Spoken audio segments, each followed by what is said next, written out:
Calicut university FIUG programme allotment പ്രോസസ്സിൻ്റെ ഭാഗമായിട്ട് ഇപ്പോൾ ഒരു പ്രധാനപ്പെട്ട ഒരു അറിയിപ്പ് വന്നിട്ടുണ്ട്. അതായത് ഇതുവരെ യൂണിവേഴ്സിറ്റി പറഞ്ഞിരുന്നത് 3 അലോട്ട്മെൻറ്റ് മാത്രമേ ഉള്ളൂ, അതിനുശേഷം റാങ്ക് ലിസ്റ്റ് എന്നാണ്. ഇപ്പോൾ അത് മാറി 3ാമത്തെ അലോട്ട്മെൻറ്റിന് ശേഷം 4, 5 എന്നീ അലോട്ട്മെൻറ്റുകൾ ഉണ്ടെന്ന് അറിയിച്ചിട്ടുണ്ട്. അതുകൂടാതെ 3ാമത്തെ അലോട്ട്മെൻറ്റിൻ്റെ ഡേറ്റും യൂണിവേഴ്സിറ്റി മാറ്റിയിട്ടുണ്ട്. അപ്പോൾ വിദ്യാർത്ഥികൾ കൃത്യമായിട്ട് ശ്രദ്ധിക്കാം.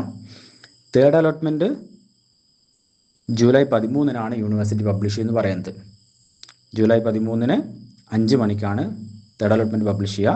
അങ്ങനെ അലോട്ട്മെൻറ്റ് പബ്ലിഷ് ചെയ്ത് കഴിഞ്ഞാൽ അഡ്മിഷൻ കിട്ടിയ വിദ്യാർത്ഥികൾ കോളേജിൽ ഇപ്പോൾ ഒരു അഡ്മിഷൻ എടുക്കേണ്ട ഡേറ്റ് എന്ന് പറയുന്നത് 13/7/2026 ടു 17/7/2026 ആണ്. ദെൻ അതിനുശേഷം യൂണിവേഴ്സിറ്റി ഒരു late registration and edit option കൊടുക്കുന്നുണ്ട്. ഇതുവരെ കാലിക്കറ്റ് യൂണിവേഴ്സിറ്റിൻ്റെ കീഴിൽ അപ്ലൈ ചെയ്യാൻ പറ്റാത്ത വിദ്യാർത്ഥികൾക്ക് ആ സമയത്ത് എന്ത് ചെയ്യാൻ പറ്റും? പുതുതായിട്ട് അപ്ലൈ ചെയ്യാൻ പറ്റും. ഇനി ഓൾറെഡി അപ്ലൈ ചെയ്തവർക്ക് അതിൽ എഡിറ്റ് പോസിബിൾ ആണ്. മീൻസ് ഓപ്ഷൻസ് ആഡ് ചെയ്യാനൊക്കെ ഉള്ളൊരു പോസിബിലിറ്റി ഉണ്ടാകുമെന്ന് അറിയിച്ചിട്ടുണ്ട്. അതിനുള്ള ഡേറ്റ് ജൂലൈ 20 മുതൽ ജൂലൈ 22 വരെയാണ്. അതിനുശേഷമാണ് യൂണിവേഴ്സിറ്റി 4th അലോട്ട്മെൻറ്റ് പബ്ലിഷ് ചെയ്യുന്നത്. 4th അലോട്ട്മെൻറ്റ് വരുന്ന ദിവസം 27/7/26, അതായത് ജൂലൈ 27 5 മണിക്കാണ്. അപ്പം 4th അലോട്ട്മെൻറ്റിൽ നിങ്ങൾക്ക് അഡ്മിഷൻ കിട്ടിക്കഴിഞ്ഞാൽ നിങ്ങൾ കോളേജിൽ പോയി അഡ്മിഷൻ എടുക്കേണ്ട തീയതി ജൂലൈ 27 ടു ജൂലൈ 29 ആണ്.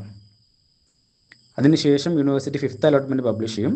അതിൻ്റെ ഡേറ്റ് ജൂലൈ 31 ആണ്. 5th അലോട്ട്മെൻറ്റിൽ കോളേജുകളിൽ ലഭിക്കുന്ന വിദ്യാർത്ഥികൾ ജൂലൈ 31 മുതൽ ഓഗസ്റ്റ് 3 വരെയുള്ള സമയത്തിനുള്ളിൽ അതത് കോളേജുകളിൽ പോയിട്ട് അഡ്മിഷൻ എടുത്തിരിക്കണം. ഇനി ഇതിന് ശേഷമാണ് യൂണിവേഴ്സിറ്റി ഇപ്പം റാങ്ക് ലിസ്റ്റ് പബ്ലിഷ് ചെയ്യുമെന്ന് പറയുന്നത്. റാങ്ക് ലിസ്റ്റ് സെൽഫ് ഫിനാൻസ് പ്രോഗ്രാമിനും എയ്ഡഡ് പ്രോഗ്രാമിനും കൂടി ഒരുമിച്ചാണ്. അത് പബ്ലിഷ് ചെയ്യുന്ന ഡേറ്റ് ഓഗസ്റ്റ് 5 ആണ്.